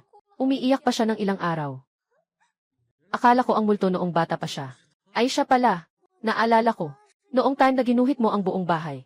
Nang larawan ni Rong Yuchen. Naaalala mo siya sa pamamagitan ng bagay. Anong nangyari? Binato mo ba yung larawan? Hindi. Nakalock pa rin sa sulok na bahay. Nung pinakasalan ni Xuzai siya, si Song Xian ang nanghaharang sa kasal. Hindi ba't nasunod niya ang kanyang nais? Ayaw talaga ni Xingzhu. Napakasalan yung apel Idong Xu. Pinilit lang siya ng Empress Dowager. At kung hindi pa siya nagbigay daan, si Song Xian, matutuloy kaya niyang kunin ang ganun-ganun lang ang tao. Paano nangyari ito? Tapos na. Xingzhu. Ang Southwind Hall na ito. Hindi ba ginawa mo talaga? Para kay Rong Yuchen. Hindi mo ba alam? Sobrang mahal niya si Rong Yuchen. Natakot na masaktan ang kanilang dangal. Kaya nga, itinayo ang Southwind Hall na ito. Para ampunin ang mga batang ulila at walang tirahan. Ngunit sino ang mag-aakala, ilang araw pa lang itong natapos? Ay umuwi na ang mga bata. Sige na nga, huwag mo nang sabihin pa. Xingzhu. Ngayon ay buntis ka na. Paano na ang Nanfeng Pavilion? Sa totoo lang, ngayon ko lang sasabihin na tungkol dito. Buntis ako, hindi makalakad ng maayos. At tuwing kakain, madali akong magkasuka. Nanfeng Pavilion. Siyempre, walang oras para alagaan ito. Kaya mula ngayon, sana kayo ay makatulong sa akin na pamahalaan ang Nanfeng Hall at alagaan ang mga batang iyon. Ang Nanfeng Hall ay punong-puno ng mga batang kawawa. Kahit wala ako, hindi dapat masira ang mga patakaran. Huwag talagang hayaan. Naibenta nila ang kanilang sarili para sa kapurihan. Pagkatapos, kapag sila ay nasa tamang edad na para maintindihan ang mga bagay, ang mga gustong manatili, ay hayaan silang magtrabaho sa loob ng tanggapan. Ang mga ayaw manatili, ay bigyan ng isang paunang bayad sa pag-alis. Palayain sila. Xingzhu, gumawa ka ng maraming mabubuting bagay. Pero ganito pa rin ang sinasabi nila tungkol sa'yo. Hindi ka ba magpapaliwanag? Para sa mga nagtitiwala sa akin. Hindi na kailangang magpaliwanag. Para sa mga hindi nagtitiwala sa akin. Walang silbi ang pagpapaliwanag. Hindi naman ako gumawa ng masama. Hindi ako natatakot sa kanilang paghusga. Siguradong aalagaan namin ang Nanfeng Inn para sa iyo. Sino?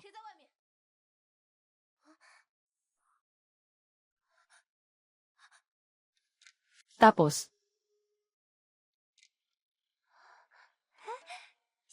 Little Fat Cat. Ang taba mo na. Natatakot akong mabigatan ang bintana.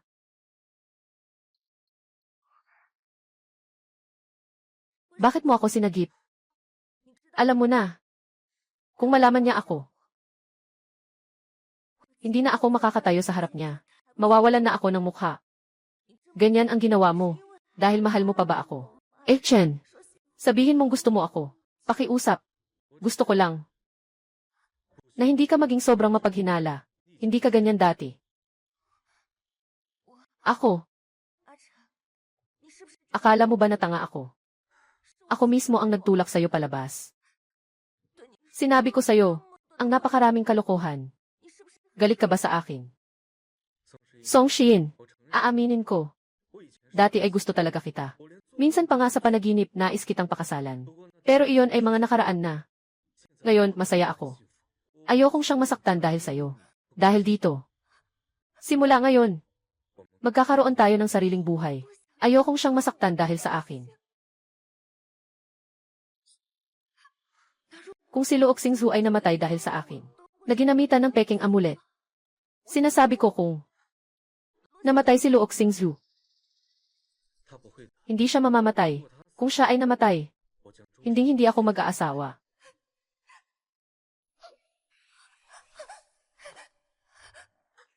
Prinsesa, mangyaring igalang mo ang iyong sarili. Malubha ang pagduduwal ng prinsesa. Alam ko kung paano ito ayusin. Tutu, may paraan ka. Tapos, ganito ka ba talaga kamahal siya? Luok Xingzhu, hindi ko papayagang makuha mo ang gusto mo. Yung kalagayan niya ngayon. Kahit ang punong manggagamot ay dumating, hindi rin niya kayang gamutin.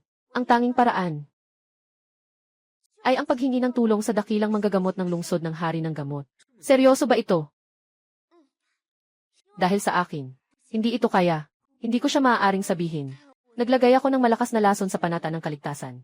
Dahil ako ay may malayong pinsan na babae. Ang mga sintomas niya nung siya ay buntis ay pareho ng sa prinsesa. Noon, maraming mga doktor ang tinawag para gamutin siya. Ngunit wala silang magawa. Sa huli, niyaya si Dr. Santo. Kaya siya naagapan. May isang malayong kamag-anak kang babae. Paano ko hindi alam? Hindi siya madalas dumalaw. Sa madaling salita, kung gusto mong mapanatili ang prinsesa at ang kanyang anak, kailangan talagang tawagin ang banal na doktor para magpagaling.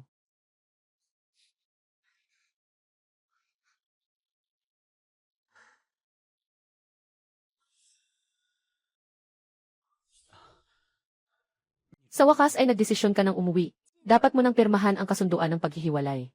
Bakit? Dahil ba kay Rong Yuchen? Kung talagang gusto mong magpakasal sa kanya, handa akong makipagkompromiso.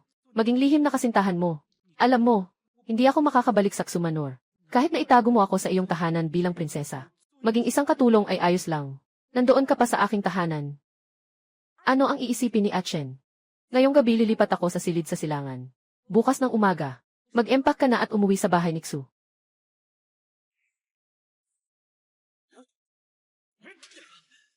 Ikaw na walang karapatang makisawsaw. Magpatira pa ka sa akin. Hindi pwede. Hindi ako pwedeng bumalik sa bahay ni Xu. Poetry sound. Poetry sound. Pakiusap. Tumigil ka. Sige na. Huwag ka nang magpanggap. 3 araw lang ang ibibigay ko sa iyo. Pagkatapos ng 3 araw, kahit ayaw mo, pipiliting pumirma ka. Song Shiin, ikaw ang unang nanakit sa akin. Maliban na lang kung mamatay ako, hindi kita kailanman palalayasin. Tapos na. Yuan, huwag kang mag-alala. Ang sali ng puso na ito ay isang natatanging kasanayan ng aking guro. Basta't, nagpalitan kayo ng dugo ng puso ng prinsesa. Hui, tiyak na magiging tapat siya sa iyo nang walang pag-aalinlangan. Emperador ng Eilu, May kakaibang pangyayari mula sa langit. Nagyelo ang ilog ng kanal. Ngunit pinili mong labanan ang kapalaran. Talunin ninyo ang aming hilagang ki. Hintayin ninyo akong gamitin ang dugo ng puso ng iyong anak na babae upang tipunin ang 100,000 sundalong anino. Tingnan natin kung paano kayo makakatanggol. Sumpa ng pagpapalit ng puso. Hindi ko akalain na gagawin niya ito para kay Rong Yuchen. Hanggang sa ganitong punto. Mabuti. Pagdating ng panahon, magpapadala ako ng tao para ipanggap ang sarili bilang dakilang doktor. Sa oras na iyon, sasamahan mo ako sa palasyo ng prinsesa. Song Xian, ano ba talaga ang maganda kay Rong Yuchen? Nakarapat dapat mong ibuhos ang iyong puso. Magmahal ka sa kanya. Talagang gusto mong itaboy ako. Hindi kita papayagang magtagumpay.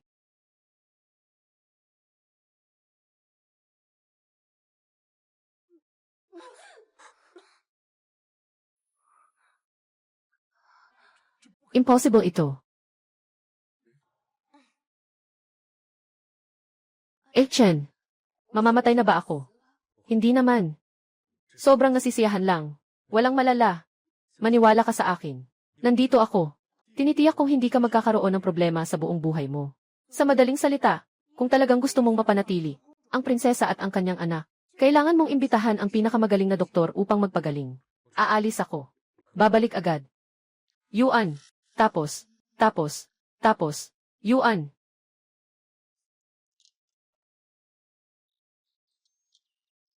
Labas ng bayan.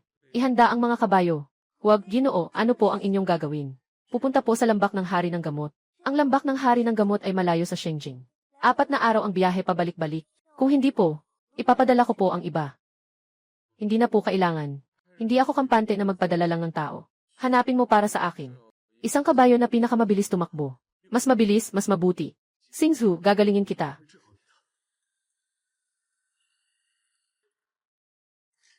Hala, kanino kaya ang binatang ito? Hala. Chen. Pupunta ka sa Valley of Medicine King para hanapin ang banal na doktor, di ba? Lumalala ang kondisyon ni Xingzhu. Kailangan kong pumunta. Wala na ang banal na doktor sa Valley of Medicine King. Matapos ang ating pag-uusap kahapon, sinadya kong magmasid sa kinaroroonan ng Biyernes na Medisina. Kamakailan lang, nagkaroon ng malaking sunog sa Valley ng Gamot. Lumipat ang Biyernes ng Medisina sa Shengjing. Nasaan na siya ngayon? Nandito na siya sa tahanan ng prinsesa. Bumalik ka na muna. Dadadalhin ko siya dito mamaya. Sasamahan kita. Kakapasok lang ng pari sa bahay ng prinsesa. Hindi pa niya alam kung napalitan na ba niya ang kasuotang medikal ng dakila. Ako, kaya ko namang pumunta mag-isa. May problema ba? Hindi. Xiaoyin, dinala ko ang dakilang doktor. Sino ang nag-utos sa'yo na pumunta? Tapos na. Dinala ko ang dakilang doktor. Sino ang nag-utos sa'yo na pumunta? Xiaoyin, gusto kitang tulungan. Huwag mong akalaing ganito ka lang. Para mapahanga ako. Kung talagang gusto mong tumulong, mas maaga mong tapusin ang paghihiwalay namin. Tara na.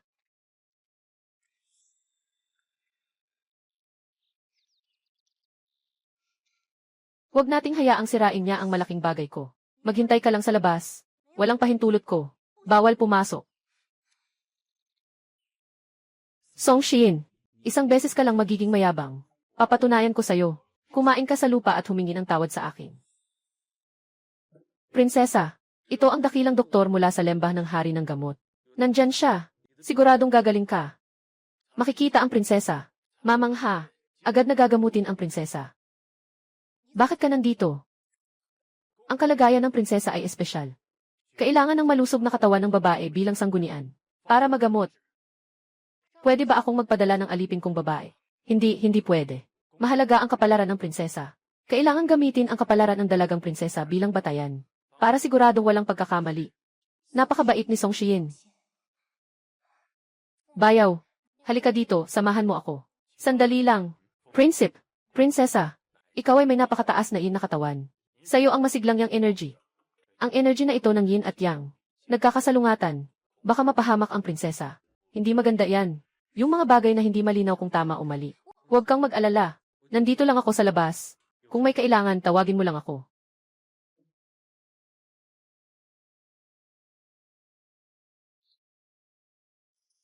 Tapos na.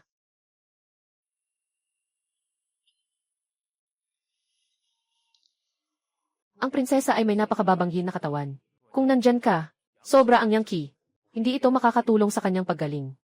Singzhu, ayos ka lang ba? Huwag kang mag-alala, Ginoo. Nilalabas lang ng prinsesa ang mga lason sa katawan niya. Walang masyadong problema.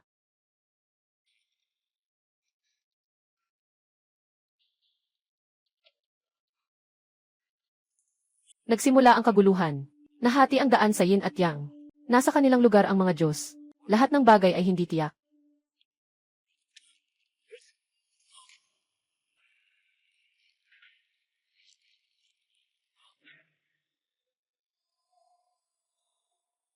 Prinsesa, kailangan nang uminom ng prinsesa ng mangkok na ito ng tubig na may simbolo.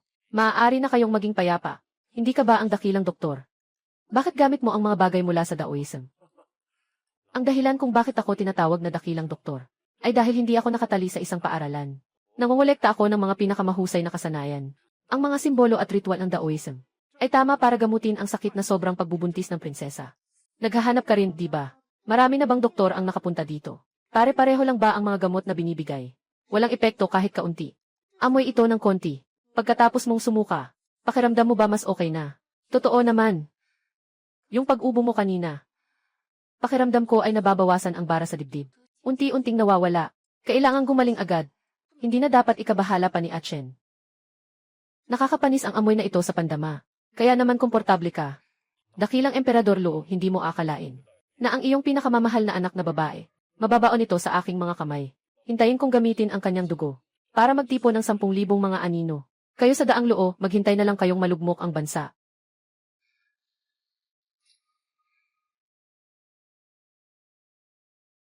Chen. Chen. Matulog ka na. Hintayin mong magising ka. Si Achen ay akin na.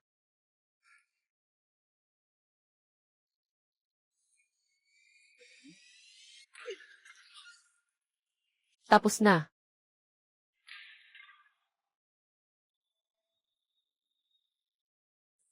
Dalawang layang ng arsenic. Ihanda ang bayad. Ang tindahan namin ay lehitimong negosyo. Hindi nagbebenta. Sige, sandali lang.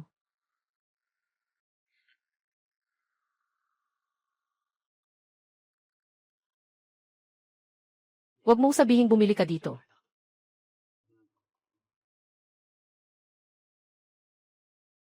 Star Bambuo, kailangan mong gumaling. Haring Wang, dumating na si Xuzai. Ano?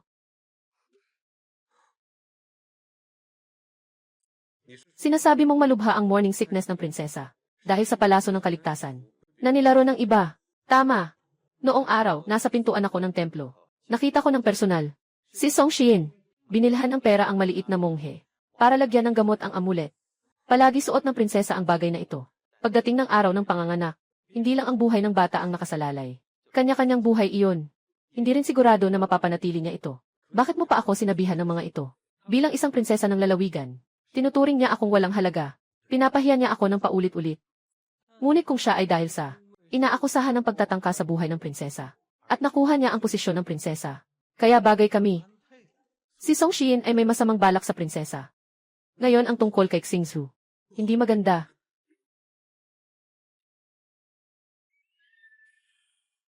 Emperador ng Daluo, gamitin ko ang dugo ng iyong anak na babae para tawagin ang 10,000 anino na sundalo. Maghintay kayo sa pagbagsak ng malaking luo.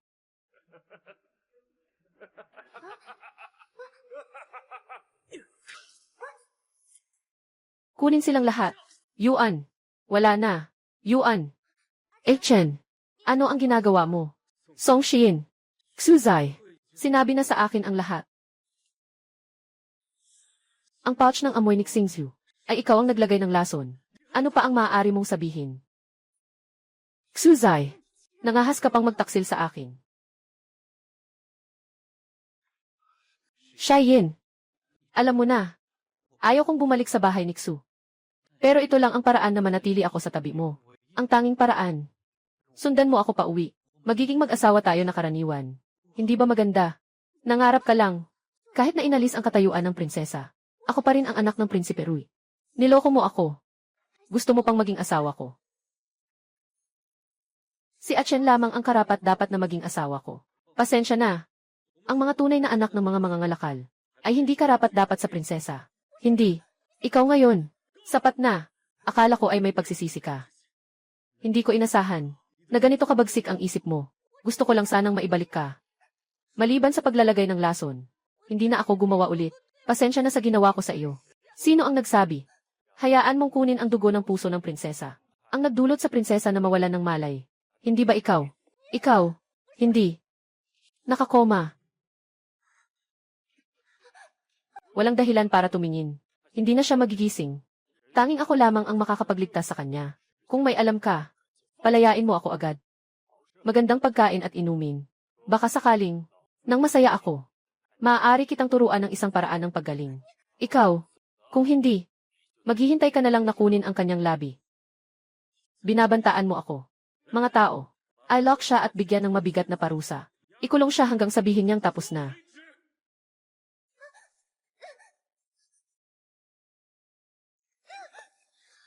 General na babae, anong nangyari?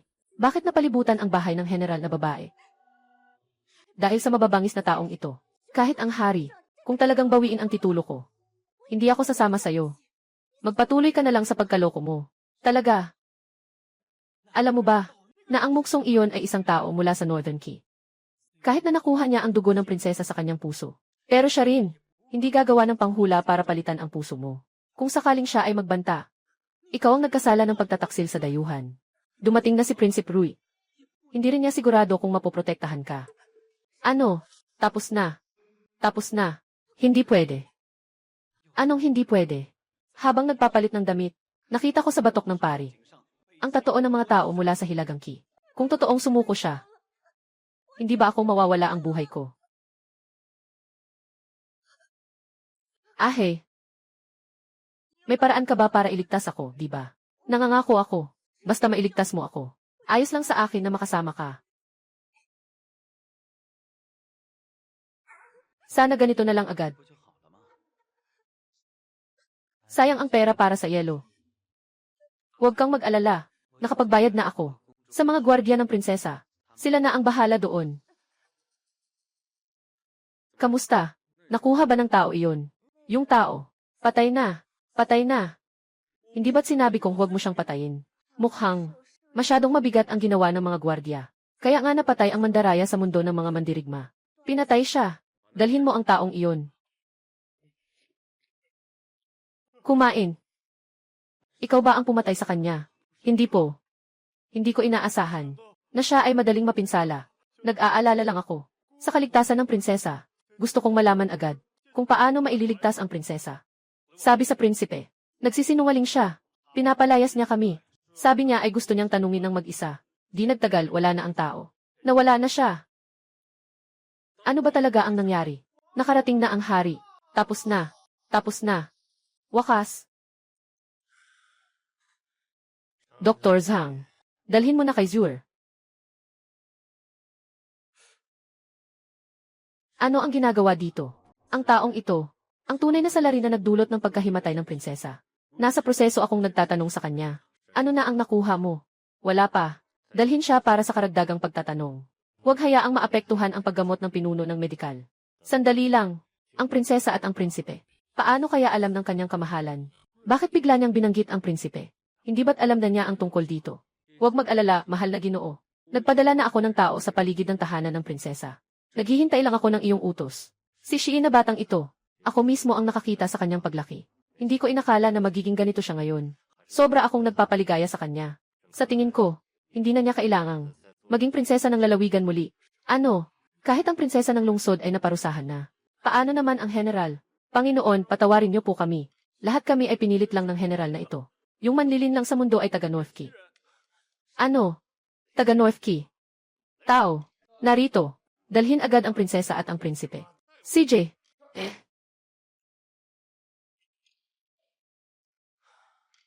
Kamusta na ang prinsesa? Mahal na hari. Hindi maganda ang kalagayan ng prinsesa. Nakuha ang kanyang dugo sa puso. Ako'y walang magawa. Isang bagay lang ang naiisip ko. Paraan para mailigtas ang prinsesa. Anong paraan? Kung gusto mong gisingin ang prinsesa, maliban na lang kung may gustong maghandog ng dugo mula sa puso. Tapos na. Tapos na. Sang-ayon ako. Haring asawa. Sigurado ka ba? Kung ibibigay mo ang dugo ng puso mo, ikaw ang magiging taong nawalan ng malay. Sigurado ako. CJ, magsinungaling ka na muna. Ginoo, mataas ang iyong katayuan. Mas mabuti pang ako na lang. Sobrang dami na niyang naitulong sa akin.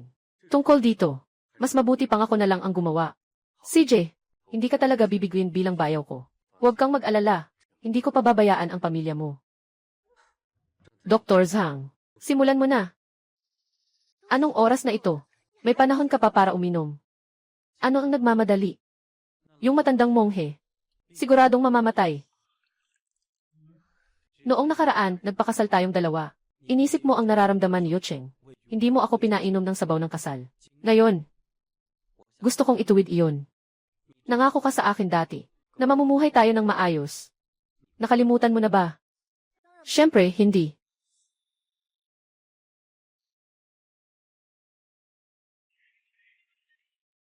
Harinawang prinsesa. Harinawang prinsesa. Inaanyayahan kayo ng hari. Wakas. Tapos na. Nagaantay ang hari. Samahan mo ako.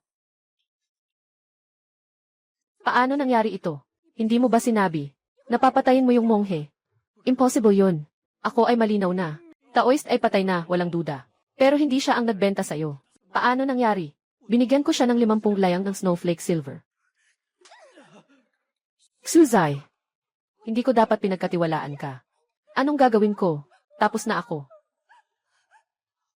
Akala ko ay nagbago ka na ng isip. Kung ganoon, sama-sama na tayong bumaba sa impyerno. Tapos na. Ngayon, hindi pa ako umaalis sa tahanan ng prinsesa. Ako pa rin ang prinsipe. May mga mahalagang bagay pa akong dapat pag-usapan sa prinsesa. Kailangan lang ng isang insenso. Pakiusap, lumayo ka muna. CJ. Anong oras na ba ito? Nagtatagal pa rin. Shayin. Yung sinabi mo kanina sa akin, na mamumuhay tayo ng maayos. Inumin mo ang baso ng magkasintahan. Ako na ang tatanggap ng lahat ng paratang para sa'yo. Talaga.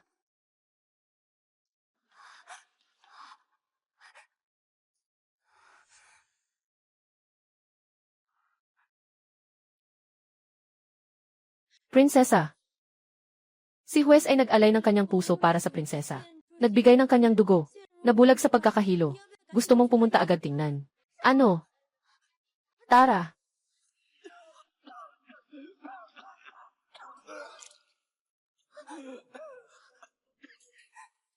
Xuzai.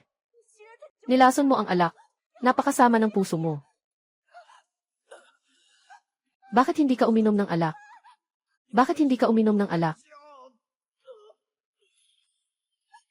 Tapos na. Yuan. Yuan. Achen.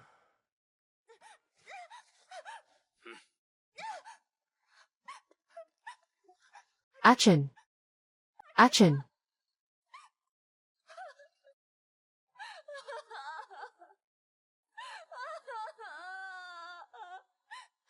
Gano'n mo siya kamahal? Kung alam ko lang na kaya mong magbigay ng ganito para sa kanya, dapat sana ay mas maaga akong nakapagpabaya.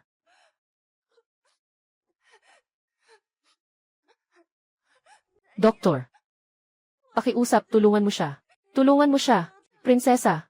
Ngayon, kung ililigtas natin ang esposo, napakalaki ng panganib. Kailangan nating ipalit ang ating buhay.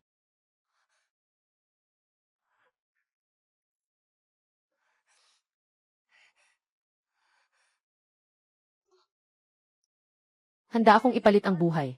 Ito.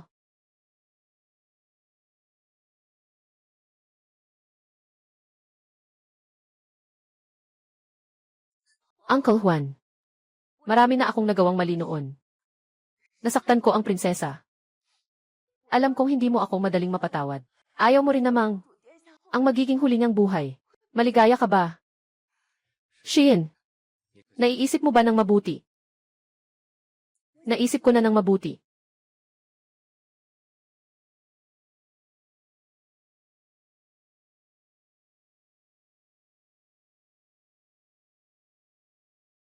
Nabawi na niya ang pandinig niya ngayon. Binigyan kita ng isang insenso na oras. Dapat. Sapat na para masabi mo sa kanya ang laman ng puso mo. Salamat, Dr. Zhang.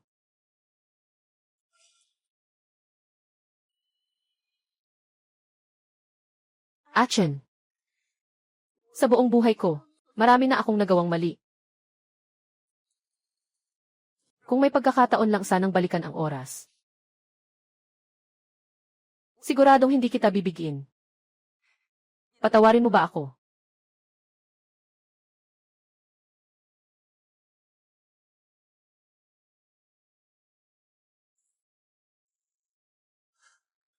Huwag kang umiyak. Tapos na. Asawa, nakauwi ka na. 回来了。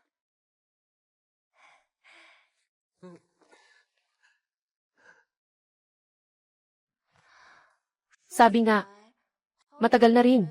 Walang balita si Song Shiyin. Ang tagal nating hindi nagtatalo. Nakakabagot nga. Siya na ba? Umalis na siya sa Shengjing. Sayang naman talaga. Matagal na tayong hindi nagkita. Halos makalimutan ko na kung ano ang pakiramdam na ayaw siya. Mabuti na rin siguro na makalimutan. Sana nga wala na siya. Ano ang sinabi mo? Pero noong nakaraang araw, nakita ko sa isang kwarto, punong-puno ng mga larawan ko. Ito ay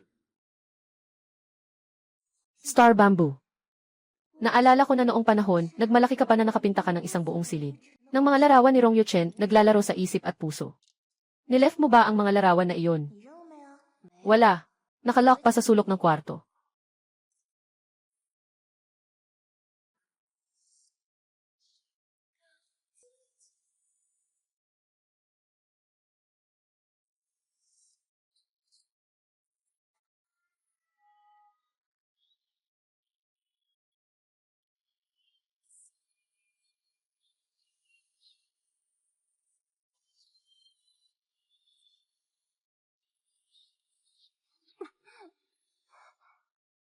Bakit mo bigla sinabi yan? Singzhu, inibig kita. Pakiusap, wag mo nang sabihin. Nandyan pa ang bata. Sobra ang pagmamahal mo sa akin. At hindi ko pa kailanman nasabi sa iyo na mahal kita. Natatakot ako na ikaw ay mag-alala. Sige, ganito na lang. Mula ngayon, araw-araw. Mag-drawing ka ng isang larawan para sa akin, paano ba? Ito,